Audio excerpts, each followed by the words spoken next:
I've touched every part of this industry. It's quite. So I have a really wide background. But I'm going to tell you, and I tell young people this, the airlines are so attractive right now, but to spend 45 years in an airline, I think you're going to miss what aviation has to offer. There's so much fun, so many great relationships in both the cargo and the business aviation side. And I encourage young people, go explore that before you go hang your hat at an airline and just be a number.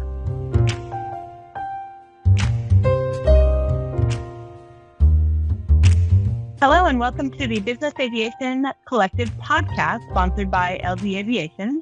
Today we get a chance to talk to Dave Keys. He is the chief pilot for Peace River Citrus Products. He's also the vice chair of the Domestic Operations Committee. And I've gotten a chance to work with him on the subcommittee, which was the Small Operators Committee. And we're going to talk all about small operators. But first, Dave, I would love to get an idea. Where is your background? Like, how did you come up and get into aviation? And welcome as well. Thanks, Lindsay. And we like I told you before, we miss you working on our committees. You're a great asset. So hopefully you come back. We're looking forward. We always welcome you back. I grew up, always wanted to be a pilot. There's no pilots in my family. So I don't know where that drive came from, but I loved airplanes. So I had the opportunity to go to Embry-Riddle in Daytona on a scholarship back in the mid 70s and came down and started my flying career thinking I would go into the military, but it was post-Vietnam and the military was not taking any pilots. So while they paid for my education, I never had the opportunity to serve in the military. So from Embry-Riddle, I went to work for Westinghouse Electric, had a freight operation here in Florida, going to Puerto Rico because of a pending dock worker strike. So we flew. Have your people look up what a Canadair CL-44 is.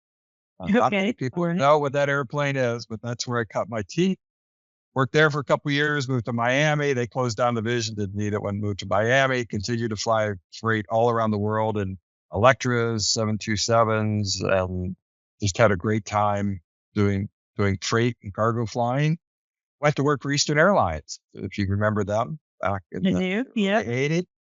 Went on strike, walked the picket line for a year with Eastern, and eventually they closed the airline down. So that part of my airline experience. So that's when I got into the business aviation world, flying a Sabreliner for a local company and worked for them for 15 years. They sold the company, sold the airplane, but they were a great company to work for. I fell in love with this part of the industry. Went to work for Fractional, Citation Air, which became Citation Share. So I got a fractional in the 135 world, kind of had my exposure into that. They closed down, went to flight safety, did some work there, and ended up getting a job with this company out of flight safety. They were looking for somebody to take them to Europe for the Olympics in a Citation XLS Plus, and their pilots had never been outside of the U.S. and I'd been all around the world. I said, we can do this. It's easy. And so started working there, took them to the Olympics, had a great time, brought them back, and worked here for quite a while.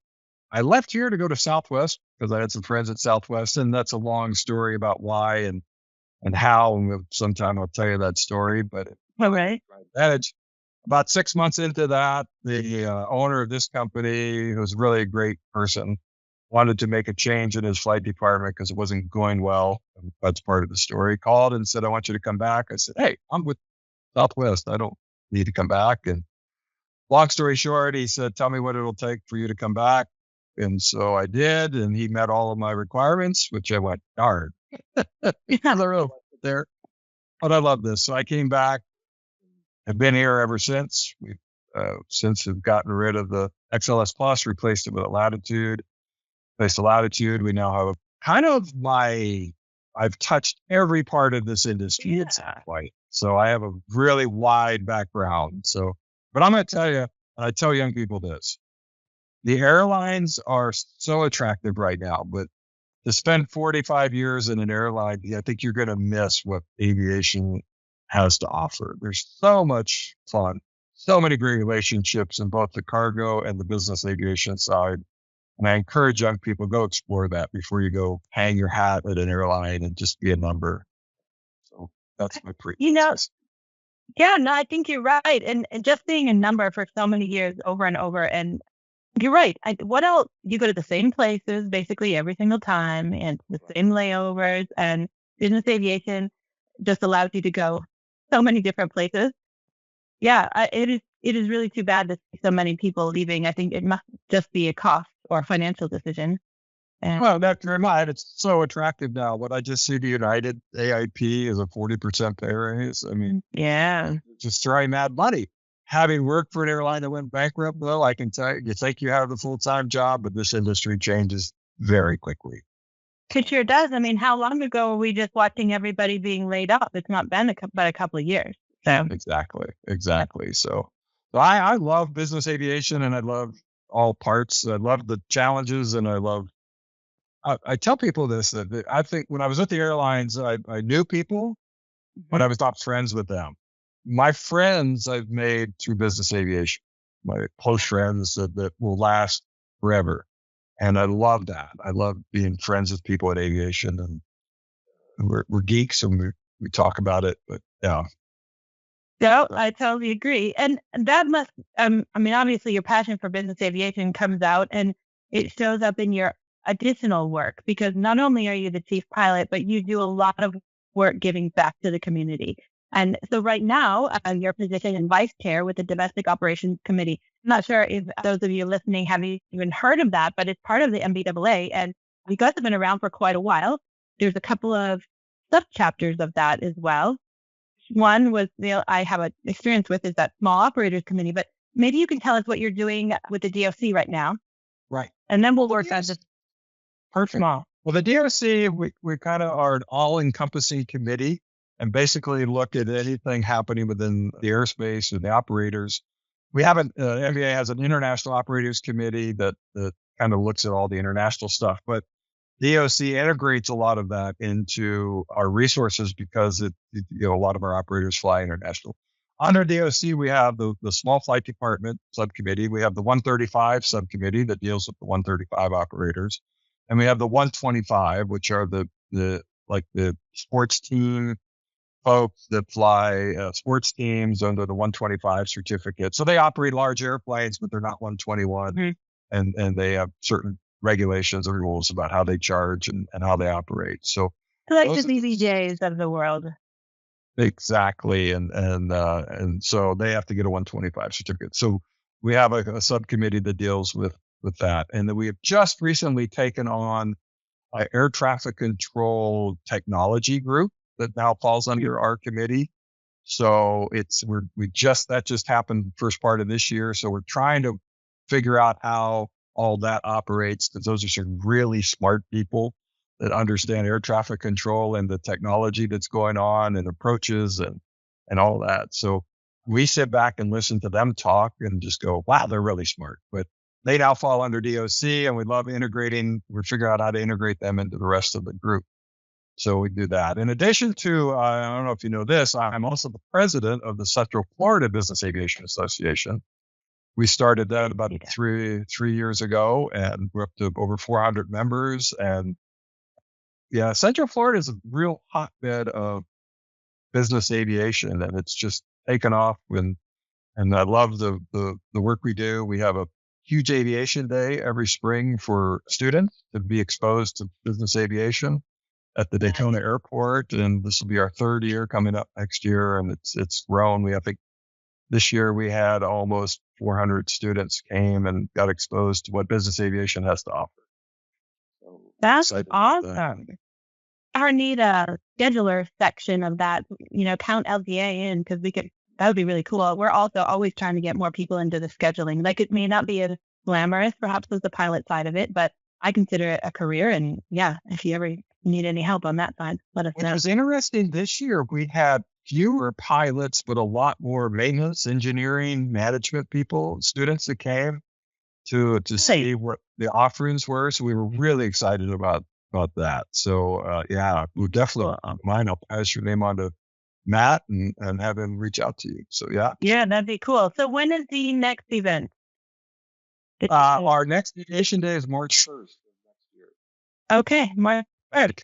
Very cool. Is there a certain airport you guys usually use to do that, or is it also? Yeah, did it out there at the Daytona Beach airport, and because they have Riddles right across the street, and then we have FIT that comes up from Melbourne, and a lot of flight schools send students to. Like I said, we first year we had maybe 125 students came. This year we had almost 100 and something. We're just expecting bigger things. Riddle's really on board and supporting it. So yeah. Great. That's huge growth. It's really wonderful. So we're excited about it. That's awesome. So that's kind of my background, and that's kind of what we do. And we'll bear down or narrow down some of those things that we do. You were part of the small flight department committee, which is my passion. Yep. Being a small operator. That 6 years ago, we started the small flight department subcommittee. It was not one. When people thought of NBAA back in the day, they only thought of large flight departments because they were the ones that formed it and poured the money in. But we came to find out that over 80% of our operators of NBAA are small flight departments, 2 airplanes or less. And they were not represented because we're all busy running flight departments. We don't have huge staffs. We don't have people that are doing the work for us. We're doing it. So we didn't have the time to dedicate it. So over the 6 years, we've grown the committee.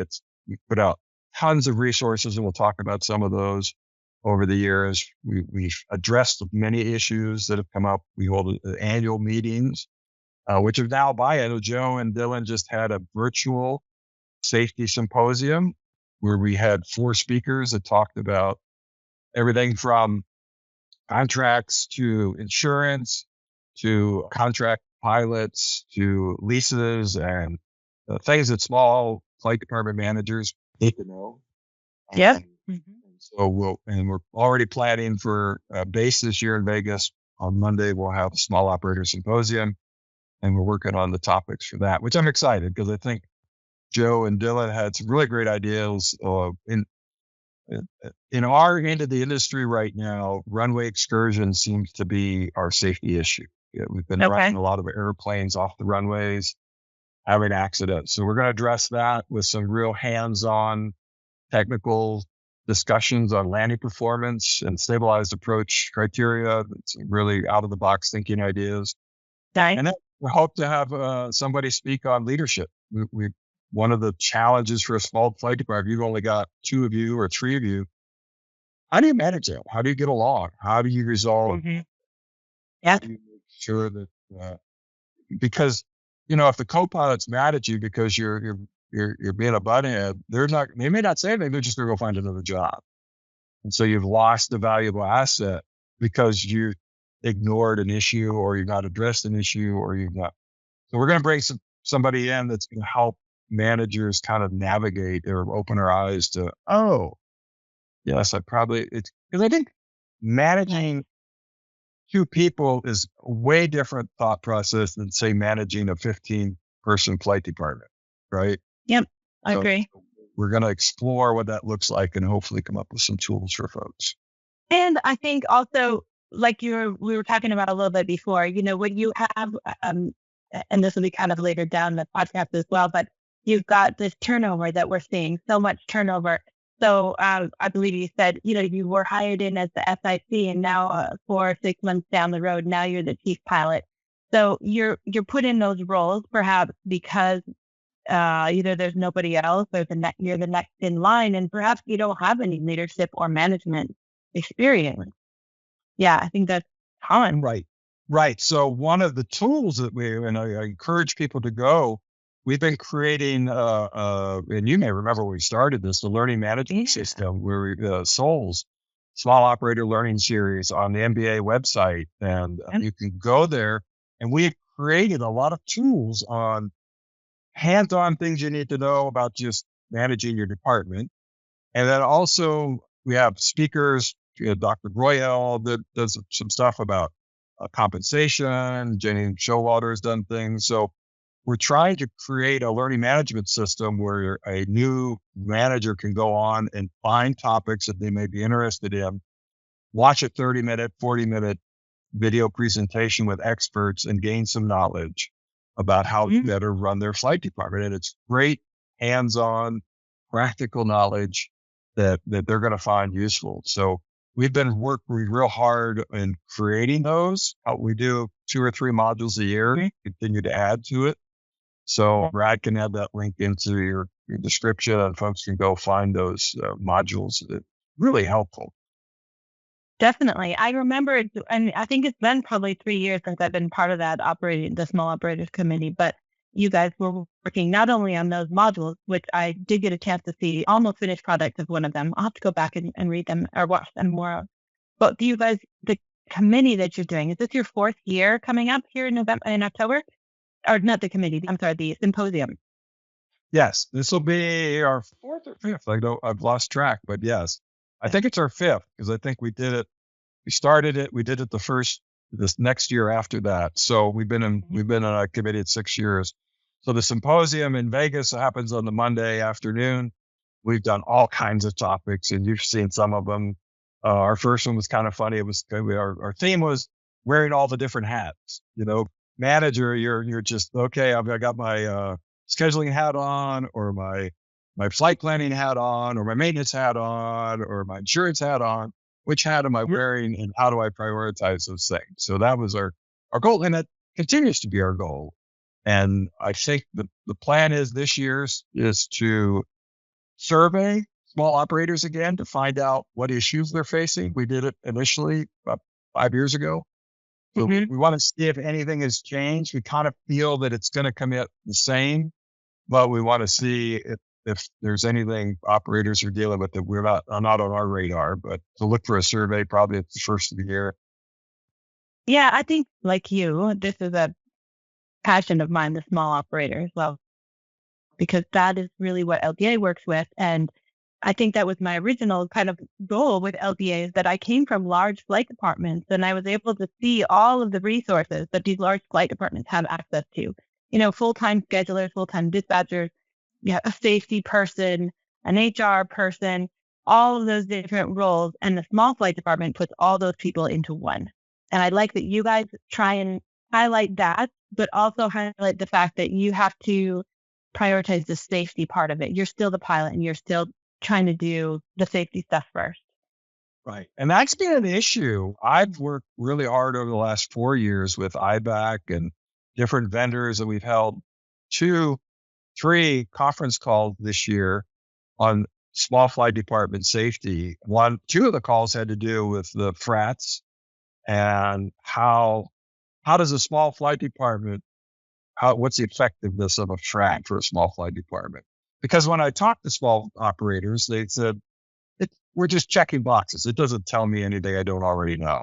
So is this really a useful tool, or is it a waste of my time? And most of them came back and said, it's a waste of our time. We don't even do it anymore. So what is the solution to that? So we've been working with different operators. Polaris is one that's coming out using AI a little bit more in helping identify safety issues. And then the other thing is a full-fledged safety program. Now, some small operators, they put the effort in and they get it. But my challenge to them is you've got great manuals and you put them on a shelf, and then you run your Gulfstream off the end of the runway at Bedford because you're not following any of it. So how do we integrate safety into a small department where it's the life and blood and not just a manual? So that's been the conversation, and it's a challenge because there's no simple solution. I think Dr. Kern comes up with some really innovative thought processes to how safety should be looked at, but it really is an industry issue because it's small operators are the ones, it's our safety record that is the worst. We're the ones running airplanes off the runway. We're the ones having instances crashing airplanes. So the message just hasn't resonated yet. But we're working hard. I'm real excited. I think our next call is going to be how will AI help mold safety going forward? Nice. And it's going to be interesting to see as that rolls out, what role AI can take in helping departments identify risks and get thought processes to the safety.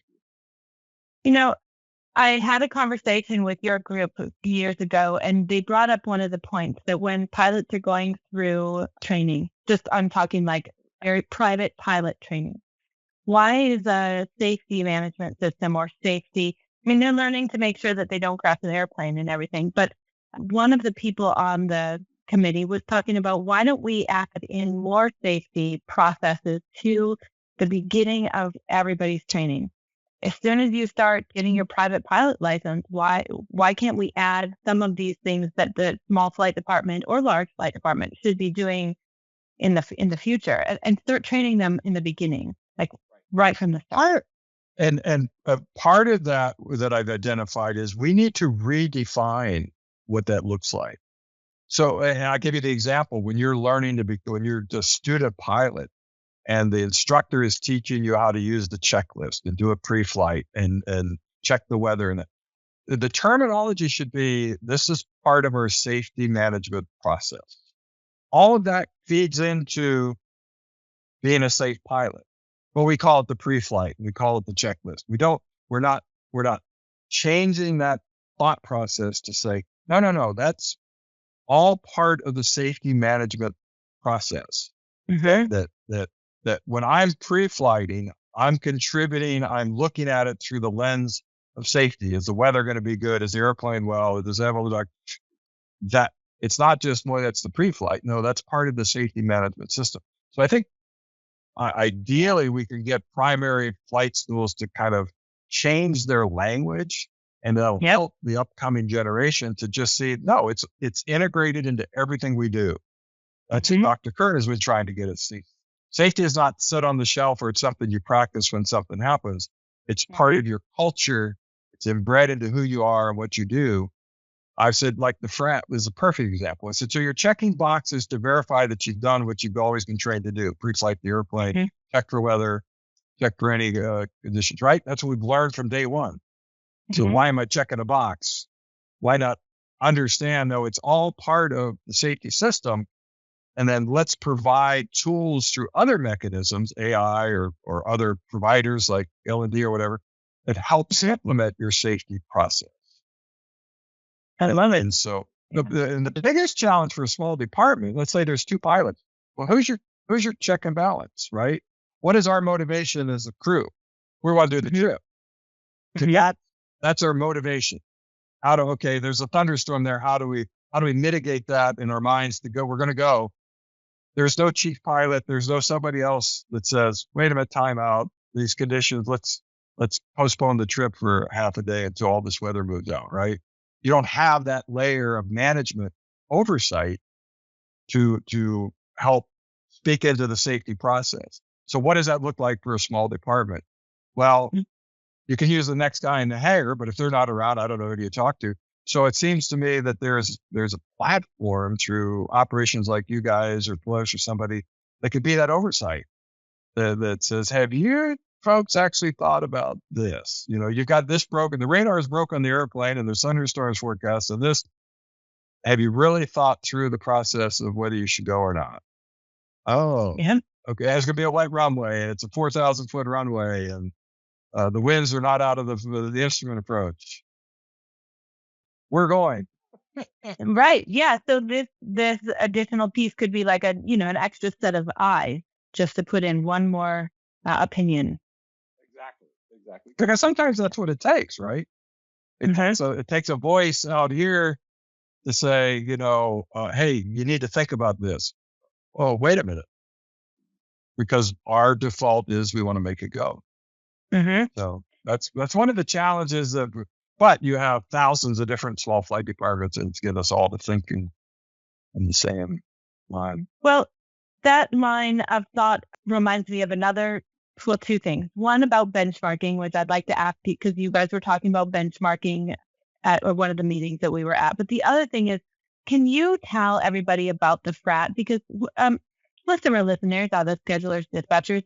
Oftentimes we don't have much to do with the frat. Could you tell what does a frat do? What does it look like for those that might not know what that is? Right. The original frat was a kind of a checklist that listed items to the flight: weather, what's the weather, passenger, duty time, aircraft maintenance. It would have maybe 20 items listed on it, and you would go through a checklist or assign a score. Check. We have our principal's in a wheelchair, so we add you would add something for that. So basically then it would give you a score at the end. So you would check boxes if there was like bad weather, below minimums, or mountainous terrain. And you check and it would give you a score at the end, say 20 points. And if you fell within a range, let's say you fell within 20 to 30, that was in the caution area. So then the idea is that how are we mitigating this caution area? If it was over 30, maybe it's in the red area. Well, is that a hard stop? Do we now just not do the flight? So it was a tool used to kind of help the flight crew make a decision on, okay, are there things we need to mitigate here? Are the risks adding up for this flight that we really should consider an alternative, or how are we mitigating these risks? Whether do we need to wait an hour and let the weather move through? Do we need to, something's wrong with the airplane, or do we need to get it fixed before we go because of this situation? The anti-skid's out and it's a wet runway. Okay. And you're not going to go on a wet runway without an anti-skid out, but that's an example. Yeah. Well, what happened, human nature said, our motivation is to make the trip. So it was left up to me to make those arbitrary decisions on that list. So at the end, it was an arbitrary number that I would make to help me make. It really wasn't used, and most operators talked to, it wasn't being used as a safety tool that it was designed to be. Now that's what we had. So theoretically, that's what it's supposed to have. But it was arbitrary. It was the guy in the post flight crews felt it was, we're already doing this in a pre-flight. We're going to make why do I need a frat to tell me the night before, if there's a snowstorm moving through Teterboro, I'm not making that decision an hour before the flight. So I didn't need a frat to tell me. I made the decision the night before to call the boss and say, snowstorm moving through the Northeast, we're not going. Let's reschedule. So most departments that I've spoke to and were on the call, and the providers all kind of agreed, yeah, this is just an archaic system that we need to replace. So that's the challenge in the industry. There's a couple providers that are coming up with more, like I said, using AI, using more integrated, where it's not just checking boxes. It's you put your flight information in and it runs in the background to see if there's hazards based on things you have put in your flight manual, FARs, weather, regulations, airport NOTAMs. It's running in the background and presents like a yellow, like, hey, here's what we say, Yeah. something you need to look at. And many years ago, when I was working for Cost Enterprise, we did all the flight planning as well. And so for me, part of the frat was at that point part of it. So we would do a lot of that calculating of that number, and then we would get the number and say, okay, well, this is a yellow number. Now it needs to go somewhere else. But I think you're right. It wasn't. I don't know if we got complacent. It got boring. It was just not helpful. So now we have. Some schedulers will have access to this, but not all. But we have been using the Polaris Vocus system, which I love. I'm not sure if there are other programs out there that do that. But so for the scheduling side, that is cool because us as schedulers, we can run that as far in advance as we want and perhaps pitch some items prior. Again, this is usually a larger flight department who has access to doing these. But Polaris, I just had a conference call with them yesterday, and they're doing a great job at making it available to small operators. And I'm talking to more and more and more small operators that are going to it because it is a tool that's given them information that they didn't have before. And like I said, I think as AI rolls into our industry and rolls out, you're going to see more. Your folks are going to see it, I think, from the dispatch side. That what can take place in through AI is going to just expand what you're going to be able to provide to your client. Agreed. Yeah. And the AI piece of it, I'm super excited to see how that comes in here. I don't think it's, I'm not worried that it's going to replace pilots or schedulers, dispatchers, completely. It's just going to make our job easier. Right. And it's going to provide options that you might not even think about, right? Like you're gonna ask the system, okay, here's the set of circumstances we're trying to go into some foreign country, and the AI will have a heck of a lot more information available to it than you're ever going to. And it may come out and say, well, have you thought of this this airport or this operation or doing it this routing this way, much more efficient. You go, no, we've always done it this way.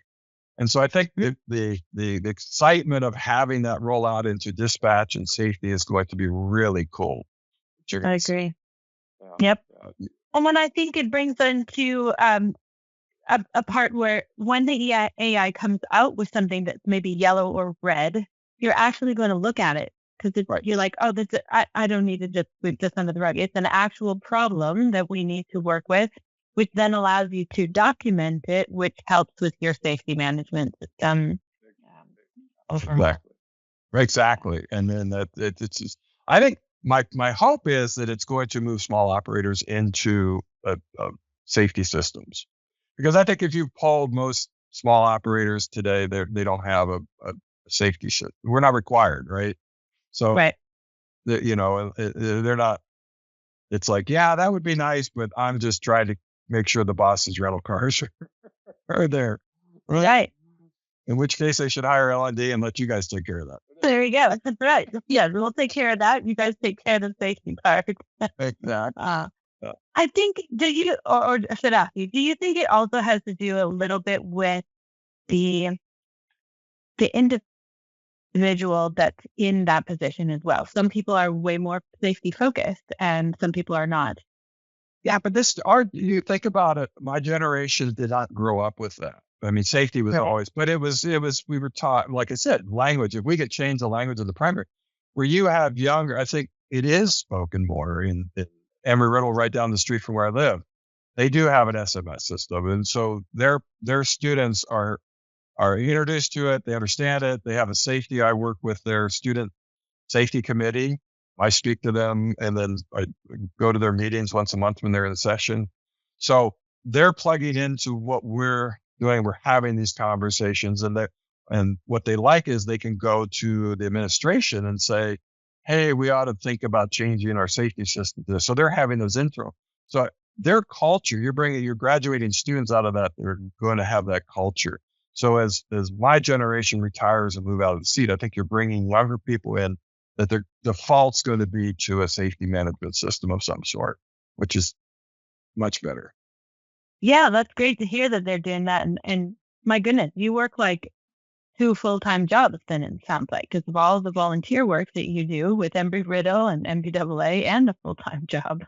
It's a lot, but I wish everybody would give back. I mean, that's this industry. It's whether you're going to a school and talk about aviation or going to plug it into every region. I'm sure you guys have a regional MBA group out there. Plug in and go assist and help and spread the word. And because I get a charge out of working with young people that are coming into this industry, and I think that's a lot of fun.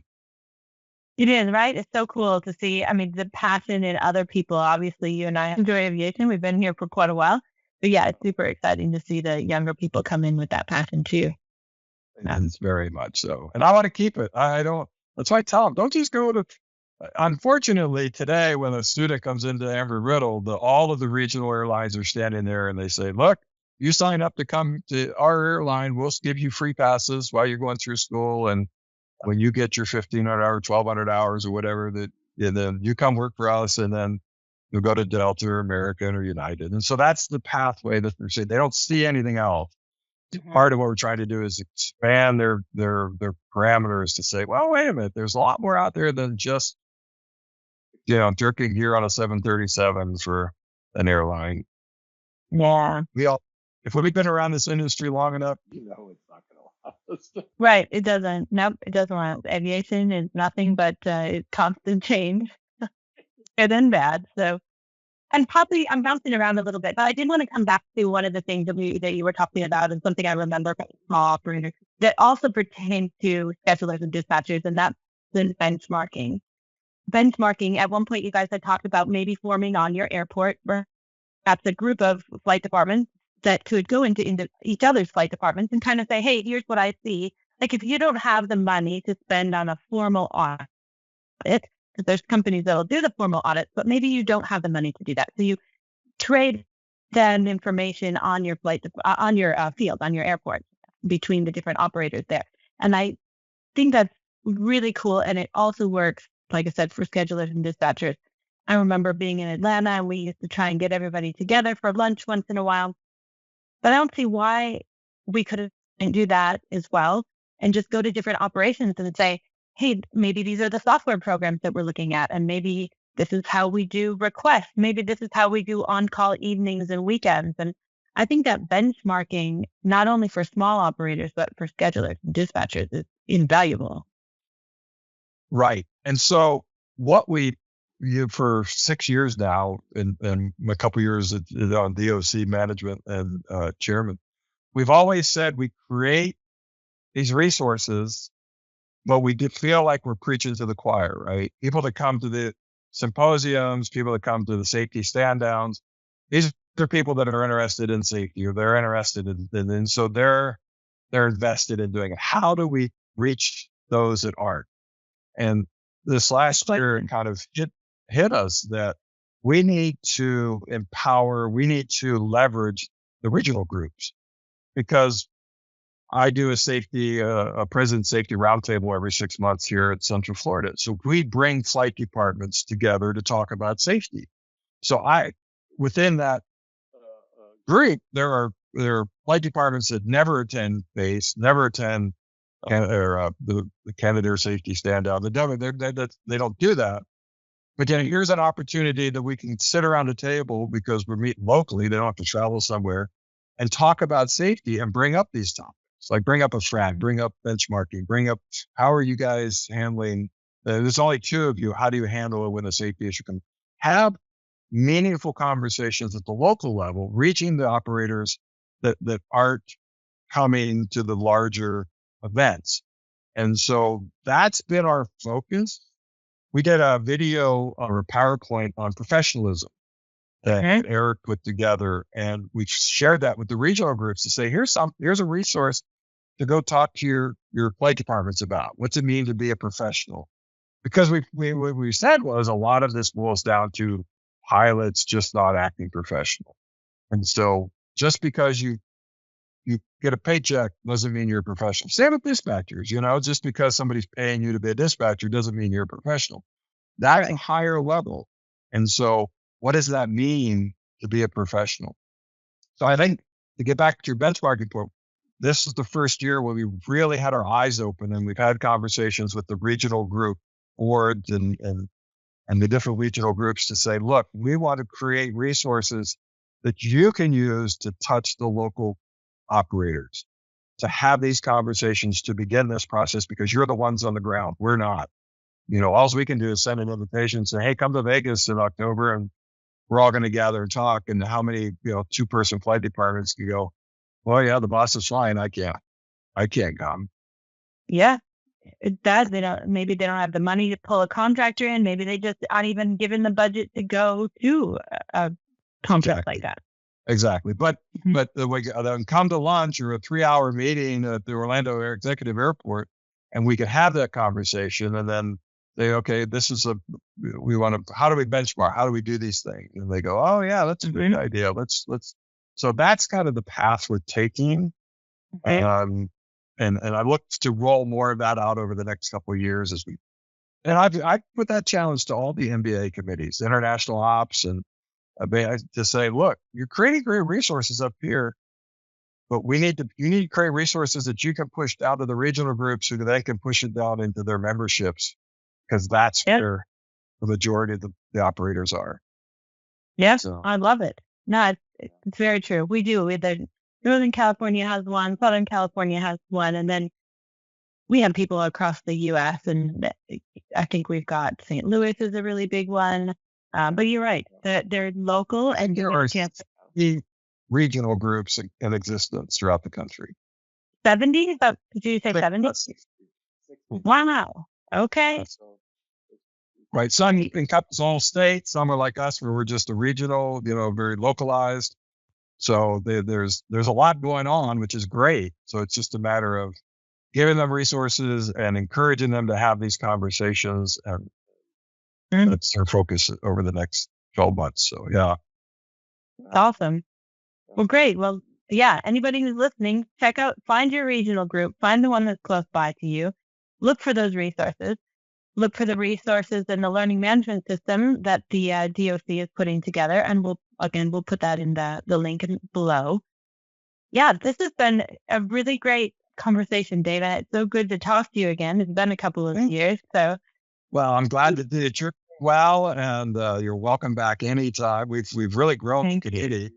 And, exciting, a lot of exciting people on. Well, I'd love to. I mean, yeah, I really seriously do love that small operator section of aviation. So I think a challenge to the schedulers and dispatchers group is I think you guys need to figure out how to message the availability, and I think I would say importance, but the benefit of having an operation like yours for a small operator. Because too many we're not involved in. We think, oh, that's just for a large operator. It doesn't cross our mind that we could benefit from having somebody like LD Aviation. So I think my challenge to you guys as a group is to figure out how do we message this for small operators that this would be a resource that they could take advantage of. Definitely, and not only us, but like the Polaris or the other companies that can help you do your job. I mean, ultimately, we need to make sure that the pilot who's flying the airplane can do that safely. So that's their main job. If you can, section off or give away some of those collateral type of duties that can help you make your piloting job safer, I'm all for it. So not only scheduling could be farmed out, I guess you couldn't, but you could get a partner to help you with that. But I'm sure there's other duties that small flight departments do that they wouldn't have to spend a lot of money, but it would probably take a huge load off their plate. Good Lord, ask any small flight department how much time they spend on rental cars. Oh my God. Yes, rental cars. Yes, I agree. That's one of the hardest things. I mean, y'all can do the best trip, have the perfect trip. You get there and that car's not there, and now your principal is the whole thing has gone bad. Exactly. Yep. Down the drain. That's exactly right. The catering's not there. We had that happen. Yep. We ordered catering and it didn't show up. Yeah, it's very frustrating. I know we spent hours tracking down cars and catering as well. So yeah. No, but it's such a huge, like you said, when that enters into the cockpit, because those are important things, what does that do? Take away from operating the airplane safely? Where does the focus of the flight crew go? When, oh crap, hey, you got the airplane while I call the FBO and make sure the rental car is there, or now you're taking a pilot out of the cockpit. You're taking away from their duties. Their brain is not on the operating the airplane. It's on all these other things. So it's an important safety thing. And I think, once again, your group needs to figure out how to package that. And I think there's a benefit that you could definitely show small operators. For like you said, a nominal fee. Look, here's some things that can be removed from your plate so you can do your job better. Yeah, exactly. Well, I'm definitely going to work on that for sure. But likewise, it'd be great for us. It'd also be great for the small operators. So, well, yeah. Dave, it's been wonderful talking to you. If somebody wanted to reach out to you and maybe ask you about the committees or ask you about the Central Florida Business Aviation Association, maybe the event, where would they find you? So LinkedIn is probably the best messaging tool. Just find me on LinkedIn. I'm also on Facebook, although I post mostly jokes, not much good. And NBAA, if you're a member of NBAA, you can find me through their membership directory or committee membership. You can find us there. If you're interested in serving, we're always looking for people to help serve on either domestic ops, small flight department. If you're a small flight department manager and want to get plugged in, and I think you learned this, Lindsay, when you plug into what we're doing, you get more back than what you give. Hands down, yes. Information that I derive from some of these conference calls that I'm on with NBAA, it's just, I cannot get the information anywhere else. There are so many smart people and doing so many things in our industry, and the value has just been overwhelming. So I encourage you, if you're a dispatcher, get plugged into S&D.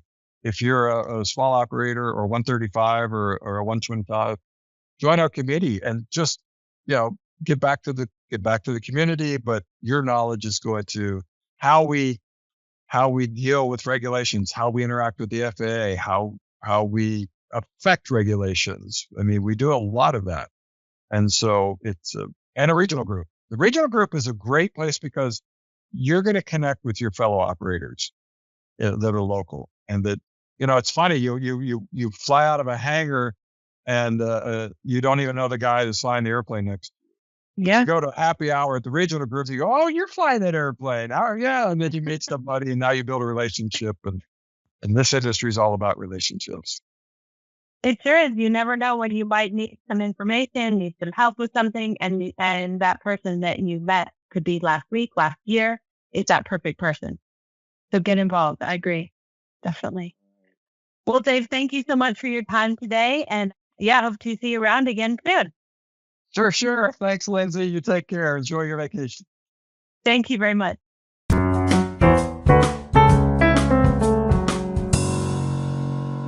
Thank you for listening. Please stay tuned for more episodes and check out our website for up-and-coming podcasts. This has been a production of the Business Aviation Collective, sponsored by LD Aviation.